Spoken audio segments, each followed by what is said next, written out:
Ensenada TV. Ensenada TV.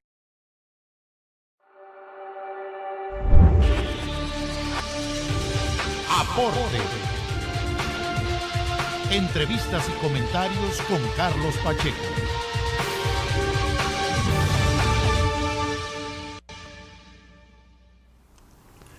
Hola, ¿qué tal? Bienvenidos a su programa Aporte de Ensenada TV. Ahora sí, con mucha energía, le saluda a su servidor Carlos Pacheco y le doy mi más amplio agradecimiento por sintonizarnos. Y hoy es jueves y es el día en que ya se me ha hecho costumbre invitar a César Mancillas para que usted se vaya habituando, también sepa que el químico César Mancillas está con nosotros los jueves. César. ¿Qué tal, Carlos? ¿Cómo estás? Buenas tardes, un saludo para todos. Estoy muy molesto contigo. Y ahí te va. La semana pasada dijiste que había un estudio que no querías darlo a conocer tú porque no era correcto, no te parecía ético, como que era algo así como estar escaso de modestia, más o menos era así, ¿no? Pero el lunes fuiste con todos mis amigos del Foro Ensenada y ahí un economista presentó un estudio de cómo han sido las últimas administraciones municipales y ahí pues saliste bien, saliste muy bien inclusive. Nada más que ese señor que hizo el estudio no es tan amigo tuyo como nosotros los de aquí, Ensenada TV. Porque él debió haber dicho ahí, miren, y se ven, porque tú estabas ahí y ahí mismo se dio una conferencia de prensa en donde tú estuviste exponiendo algunos detalles. Él debió haber dicho en todo caso, bueno, y aprovechando que está aquí el químico César Mancillas Amador, quien fue el presidente municipal en tal administración y que precisamente según este estudio es la que mejor efectividad tuvo. Entonces digo yo, pero no lo dijo. Eso yo lo deduje en base a lo que él dijo y después lo que tú comentaste. Entonces dije yo, órale. Entonces aquí se quedaron cortos. Para que sepa, César, que aquí en Ensenada TV somos los chilos, pues somos los buenos de la película, ¿no? Entonces, el detalle que a mí me gustó mucho, fíjate, fue que los compañeros de la prensa recibieron esto muy bien. Los comentarios fueron positivos y en tu proyecto político eso le abona. Claro, sí. Sí, porque mira, para empezar, ¿cómo te diré? Alabanza en boca propia, pues no. Sí, sí, sí, vituperio, ¿no? se convierte en vituperio. Entonces, estuvimos haciendo un proyecto para estudiar a ciencia cierta, bien a bien, cómo está la situación financiera del actual ayuntamiento. Para eso era importante ver la historia de la deuda en Ensenada, desde dónde viene, su comportamiento, sus efectos, lo que han hecho uno u otro alcalde. Y eso es muy bueno porque aquí, como yo lo he venido diciendo aquí contigo, es muy importante que la gente sepa cómo se hicieron las cosas en el pasado, porque lo que es como toda la vida, pues. Lo que hiciste en el pasado te va a pegar en el futuro. Para eso nos Obviamente. sirve la historia, para tomar decisiones, para que sepas cómo se mueven las cosas. Entonces alguien me preguntó muy directo, ¿no? Nicté del Vigía me dice, oiga, ¿tiene algo que ver con su proyecto político? Y yo le dije, claro que sí. Para empezar, ese estudio lo hicimos nosotros, es decir, lo hizo Gabriel Suárez, que es economista, que es abogado, que es una persona muy preparada. Muy preparado. Que tiene un currículum impresionante y que es ensenadense, pues nos ayudó a prepararlo, a exponerlo. Pero detrás hubo otros amigos también, ¿no? Gente que estuvo en mi gabinete, gente que le gusta llevar estadísticas y nos dio datos que conseguimos por aquí y por allá, porque desgraciadamente el portal del ayuntamiento de transparencia pues no está actualizado, ¿no? ¿De veras? No está actualizado, a pesar de que dicen que ganaron un primer lugar. Qué raro. Si ganaron un primer lugar es lo que te iba a decir y lo cacaraquearon como si fuera huevo de oro. Sí, entonces no está actualizado. Entonces tiene datos que solamente un economista, un financiero puede exponer. Entonces, yo le pedí a Gabriel que expusiera y que él nos explicara exactamente qué pasó. Obviamente los movimientos contables y fiscales, financieros que se dan, pues no cualquiera tenemos la capacidad de entenderlo, si alguien no nos los explica, ¿no? Entonces Gabriel lo hizo muy bien, de manera muy brillante, tomó pues ejemplos de otros municipios y se observan cosas que están pasando que son buenas noticias y otras que son muy malas noticias. Dentro de las buenas noticias es que Ensenada cada vez tiene mejores ingresos, ¿verdad? Por acciones que tomamos en el pasado, han venido a repercutir en beneficio de otros alcaldes. Lo malo es que, por ejemplo, la recaudación fiscal que hemos tenido en Ensenada ha ido hacia arriba, muy fuertemente. Y tiene una base, por ejemplo, el impuesto predial. Cuando estaba, por ejemplo, tomamos desde Montenegro, Quintero, Catalán, no pasaba de 24 o 25 millones.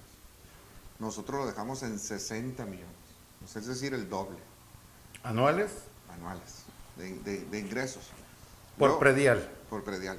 Ese es el impuesto que pues casi de los mayor. únicos que tienen, entre otros derechos y rentas y cosas que tienen. Son los mayores, es la partida mayor de ingresos directos. Así es.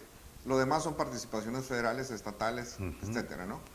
Lo demás es estirar la mano. Sí, lo demás te llega. Eso no es un esfuerzo propio, sino que te llega. Entonces, la administración del ayuntamiento consiste en eso, en administrar muy bien lo que te ingresa de varias formas y aplicarlo lo mejor posible, con honestidad, con transparencia, con rendición de cuentas. Y desgraciadamente ahí se observa que no ha sucedido. Por ejemplo, en la historia de la deuda. La historia de la deuda empieza con, fíjate, hay un dato que no lo tenemos, pero Ernesto Rufo pagó, cuando fue presidente municipal, Ensenada históricamente debía 420,000 pesos, ¿no? Que ahorita pues no es nada. 420,000 pesos. Debía. No, yo tengo un amigo que los deja de propinas cuando va a comer tacos. Bueno, pero eran pesos que de 12.50 el dólar, ¿no? Además. Entonces llega Ernesto, hace muy buena administración, eficiente, etcétera, y paga. Llegando pagó, a los 2 años pagó. Fue uno de los temas por los cuales llamó la atención y después fue gobernador, ¿no? Pero luego ya no hay más deuda. Cuando llega Jesús del Palacio, pide 55 millones para empatarlos con programas federales de Sedesol, ¿te acuerdas? Sí, de acuerdo. ¿Cómo se llamaba aquel programa? Bueno. Era en la administración de Salinas, de ¿verdad? Salinas, exactamente. Solidaridad. Solidaridad. Entonces, pide dinero, le empatan el dinero y hace mucha obra pública. Fue famoso Chuy por eso, por hacer mucha pavimentación. La pavimentación es bueno porque la gente te lo paga, te regresa el dinero. Claro. Entonces fue una inversión, ¿verdad? Bueno, pues todo ese ingreso que empezó a llegar, llega después, parte con Óscar Sánchez. Óscar Sánchez no tiene muy buenos ingresos, no puede pagar la deuda y pasa a Montenegro. Montenegro se desentiende, no pagan al principal, ¿no? Y se les cuelga la deuda. Entra Daniel Quintero. ¿Cómo? El señor que anda ahorita con el ORFIS, el organismo de fiscalización y este rollo, cuando él tenía que ser el pagano, se rajó. Pues mira, ahí fue una cuestión de actitud, ¿no? Que hay que tener mucho cuidado con eso. Cuando, por ejemplo, si un alcalde anterior a ti pidió prestado por X, Y o mangas, pues tú lo tienes que pagar. ¿Qué te importa? Es que no lo debe la persona, No, lo debe el pueblo. el pueblo. Lo debe el pueblo. Finalmente es el pueblo. Entonces, no. Hubo molestias ahí, que porque para qué habían pedido, cuestionando lo que hizo Yo me acuerdo de esa discusión. Pues dejan pasar 3 años y pues la deuda empieza a crecer, ¿no? Llega Daniel Quintero y sigue creciendo por la misma actitud de decir, no la bateo que viene. Eso es 2000. ¿No? Llega Daniel, dijo, no hay manera de pagar la deuda, no la pago, etcétera. Llega Catalán y le empieza a abonar, pero no mucho. Paga los intereses, que fueron bastantes. Llego yo y entonces me toca de frente la deuda, pues ya iban, ¿cuántas administraciones? 1, 2, 3, 4, 5, ¿no? Entonces me agarra la deuda esa Y pues hicimos un plan para pagar esa deuda y lo logramos. Pagamos con eficiencia, pagamos 55 del principal y pagamos como 15 de interés. O sea, fueron como 70 y tantos millones de pesos. Un dineral, ¿eh? Ahorita es mucho, antes era más, ¿no? Entonces, eso es lo que reflejó el estudio, la historia de la deuda. Nosotros dejamos equilibrado, faltaron 6 millones más interés, casi 10. Llega Pablo Alejo, la paga, ¿no? Para entonces nosotros ya estábamos. O sea, tú casi terminabas de pagarla. Sí, de hecho me 18 faltaron. millones. No, me faltaron 6 del principal. 6, o para sea, pagar la deuda. ya prácticamente pagada, ¿no? ¿Y no fuiste gobernador como Rufo, fíjate? No, y eso ya no es gracia, lo tienes que hacer. Antes era gracia, porque nadie pagaba. Si nadie pagaba nada, entonces, pues, una gracia tremenda que el alcalde aquel hubiera pagado la deuda, ¿no? Entonces, bueno, pues ya, además no lo dijimos, fíjate. Hasta ahorita lo vamos a decir. No lo dijimos, no publicitamos nada en aquel entonces. No se te hizo que fuera gracia, pues, más bien dijiste, pues, si lo único No, que estoy era haciendo es la vergüenza. chamba. Estoy haciendo la chamba. Para mí era vergüenza que no hubieran pagado durante tanto tiempo, pero bueno, entonces lo pagamos.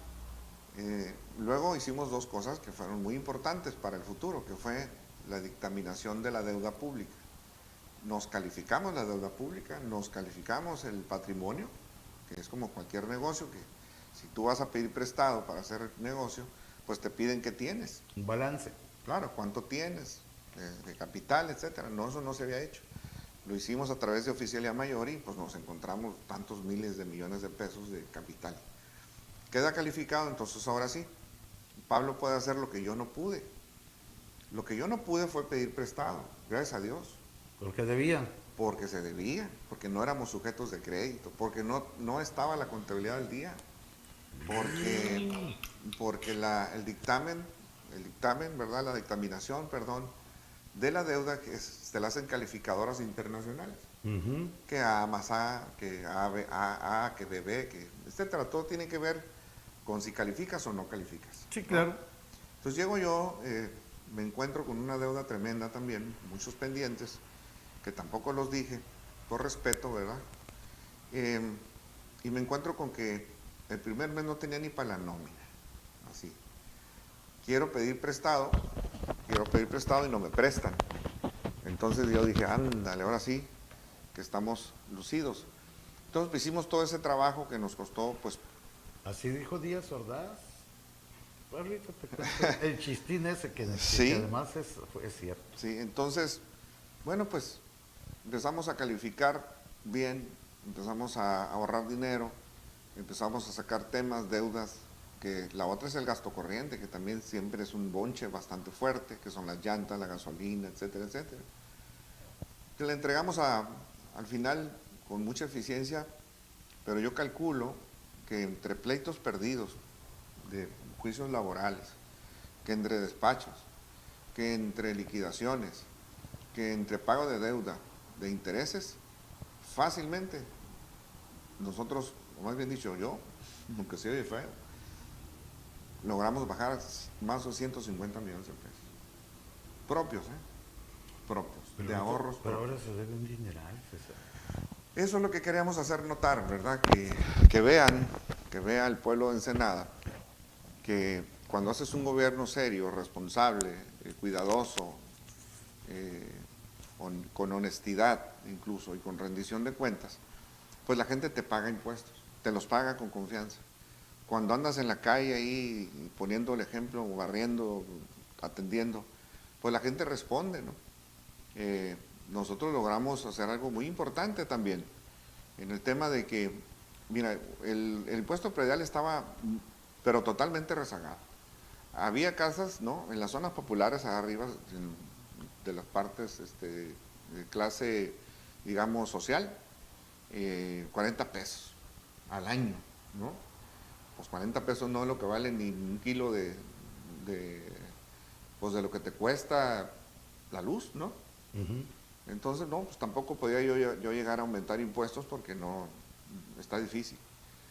Entonces lo que hicimos fue reunirnos. Si no pagaban 40 pesos, pues menos aumentándoles. Pues es un tema complicado lo del aumento de impuestos, por eso yo no lo hice. Lo que hicimos fue citar a la Comisión municipal, sobre impuestos sobre terrenos, la COMUSI se llama, y ellos dictaminaron que pues era el rezago grave, que había que hacer algo, que había que hacer un estudio. Entonces hicieron un subsidio cruzado desde la playa hasta la última casa de allá de la última colonia. Y entonces se lograron subir, pero de manera significativa, el impuesto predial. Es decir, no subir, sino actualizar. Estaba desactualizado. Y entonces, pues, se iban a obtener en 5 años, porque lo dividimos 20% de aumento gradual. Entonces eso, por ejemplo, a mí no me llegó el aumento del 20%, pero sí le llegó a Pablo, 3 años. Luego le llegó a Pelayo, 2 años, hasta que alcanzó la meta de subirlo en un porcentaje muy alto. Por eso ahorita el predial, ahora sí ya es un buen recurso. Es un buen recurso, no Ya recuerdo pinta cuánto. como ingreso. Claro, eso Siempre ha sido la partida mayor directa, ¿no? Como lo Sí. habíamos platicado ahorita, pero pues finalmente ahora es más significativo, proporcionalmente hablando. es la que te prestaba, te prestaba la movilidad para poder tapar baches, la luz, eso es el gasto de la casa, pues, diario, ¿no? La nómina no. La nómina nosotros la dejamos en un 70, por ahí un 69% del total de los ingresos. Jorge Catalán, por ahí también, lo logramos bajar poquito. Luego Pablo en el primer año le pegó otro bajoncito, pero luego le subió. Porque cuando te pones a hacer obra, pues necesitas más empleados, ¿no? A mí me pegó también muy duro ahí. Casi nos desfasamos por una cantidad bastante fuerte porque se perdió un juicio laboral. No sé si lo recuerdes, una administración anterior dejó casi 500 empleados sindicalizados, imagínate tú. Sí, permíteme, lo voy a decir. Yo sé que cómo es la política, pero yo no soy político. Entonces, Daniel Quintero quiso dejar basificados como cerca de 500 personas, algo así. Y Catalán dijo, no. Sí, así es. Pero ese pleito no se ganó completo. No, me dejaron el pleito a mí. Finalmente tú lo heredaste, pero no se ganó ni se perdió completo. No. O sea, ni se pudieron, ni se basificaron todos los que pretendían, pero pues los que se tuvieron que basificar, la pregunta es, ¿y con qué se les pagaba a esos? Sí, no, de haber perdido ese caso, el daño patrimonial hubiera sido como de casi 500 millones de pesos, más o menos, por salarios caídos, etcétera. Entonces era algo que me quitaba el sueño muy fuerte y que logramos arreglar, arreglar más o menos, porque casi la gran mayoría, como el 60%, 70%, o perdió el juicio, no lo siguió, etcétera, pero solamente tuvimos que recontratar a 100 y no pagamos salarios caídos. Entonces, con mucho gusto lo recibí y teníamos muchos policías que estaban en barandilla, que estaban en escritorio, entonces los sacamos a la calle y metimos a esos 100 a trabajar, ¿verdad? Pero eso fue no porque yo quisiera, sino que porque me lo impuso un juez. Entonces, bueno, el presupuesto se me fue de las manos, pero si yo hubiera podido dejarle a Pablo pues como unos 70, 80 millones de pesos en caja. Eso me creó un déficit como de 12, así le entregué yo a Pablo. Pero obviamente yo ya había hablado con el gobernador para que le repusiera el recurso. Y así fue. Entonces me fui muy tranquilo, porque pagamos deuda, regularizamos al gasto corriente, eficientamos, dejamos una nómina manejable, en fin. Y ahí quedó, pues. Entonces, cuando Gabriel este lunes presenta ese análisis, tú lo puedes ver así, es decir, eso es una línea que viene así, digamos, de los varias administraciones, luego horizontal, encuentra su estabilidad, no, viene de arriba hacia abajo, porque la empezamos a bajar. Si viene la línea así, que viene Montenegro, Quintero, Catalán, nosotros entonces hay un vallecito, que ese vallecito es la estabilidad. Ese vallecito son nuestros 3 años. Después, Pablo, también hay un vallecito, pero luego sube, porque pide prestado para hacer el edificio del gobierno, lo cual yo lo he dicho pública y privadamente, no estuvo mal, porque debes de invertir, no debes de gastar. Es decir, el ayuntamiento pagamos un dineral, 400 y tantos mil pesos de renta, algo así, porque ya no cabíamos en el edificio viejo. Había varias dependencias dispersas por la ciudad y la gente se molestaba mucho porque tenía que ir aquí. Los trámites eran una sola. Un trámite, había que agarrar un taxi exclusivo para ir a todas partes. Lo concentra en un edificio nuevo, con la misma renta que pagaba, paga el crédito, ¿no? Así fue. Te digo porque nosotros le hicimos una presentación de un proyecto que él después lo tomó, ¿no? Entonces, bueno, también pide para algunas obras que se hicieron, ahí están las obras, está bien. Pero luego, bueno, ¿qué sigue después? Pues se vuelve a pedir más, que eso fue el error. Pidieron más dinero. Pelayo pidió varios créditos. Pidieron varios, entonces pedir acá para tapar acá, pues, o sea, es como hacer un pozo para tapar otro, o sea, después el pozo que abriste está más grande. Pero luego llega esta administración y pide más, ¿no? Entonces ya la deuda pública aumenta casi a 600 millones. Eso no sería tanto el problema, sino es que cuando pides así, dices, bueno, pues debo 600 millones, sí, pero los pediste 10 años y se te van a duplicar casi. ¿Por intereses? Sí, sí. Pero aparte hay pendientes fuertes, por ejemplo, con Cali, hay pendientes fuertes con el seguro, hay pendientes fuertes de otro tipo. Si sumamos todo eso, ¿no? Llegamos a la conclusión de que el ayuntamiento está en quiebra. Entonces yo quise presentarlo, ¿no? con un especialista y no yo como lo estoy haciendo ahorita. Ahora sí lo puedo decir, pues ya salió en la prensa, ya hay datos, ya hay cifras, pero esto que estoy diciendo no es con el afán, fíjate bien lo que te digo, y te lo digo sinceramente, no es con el afán de estar molestando, ni incomodar a nadie. Yo lo digo con el mejor sentido porque lo que tenemos que hacer es rescatar Ensenada y desde ahorita. Si yo me quedo callado, ¿verdad? Porque yo tengo la experiencia de haber estado ahí y de haber manejado los números y lo que veo ahorita me asusta. Yo les decía ayer en el foro, antier, cuando estuve ahí, que está como para darle un infarto al más pintado, ¿eh? ¿No? Si llegas y no tienes experiencia y llegas, ves eso, lo primero que vas a decir es, ¿para qué me metí? No, esto está de la cachetada. Tostada, ¿no? Sí, pues más o menos los dos quisimos Sí. decir lo mismo. Sí, no. Entonces, bueno, ¿qué se puede hacer ahorita? Eso es el tema. Allá Podemos voy. hablar. César, quiero decir eso, que estás consciente de que si tú llegases a volver a ser alcalde, ¿qué es lo que recibirías? Sí, claro. El tamaño de la bronca. Sí. Y yo te pregunto, pero no quiero que me contestes ahorita, sino ahorita que me des la oportunidad de ir a una pausa comercial para que quienes nos hacen el honor de sintonizarnos, pues aquí se detengan, ¿no? ¿A poco tú sientes que sí puedes con esto? No me lo contestes, por favor. Vamos a una pausa y regresamos. ¿Te crees mucho? Ensenada TV. Ensenada TV.